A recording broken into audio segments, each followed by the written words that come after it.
We're combining here the creativity of what man can do, humankind, at our best, with the power and the richness of nature.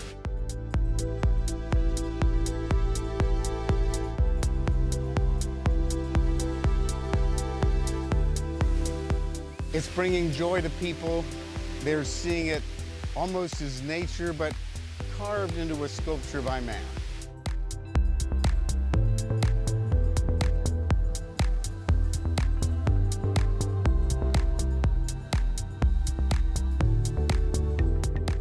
It feels like the water is falling to you, but then it just magically disappears into your feet. You don't feel even the water.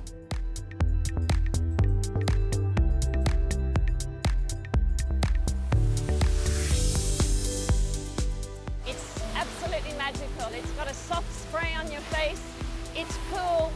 It's got light flashing everywhere, and the music is unbelievable.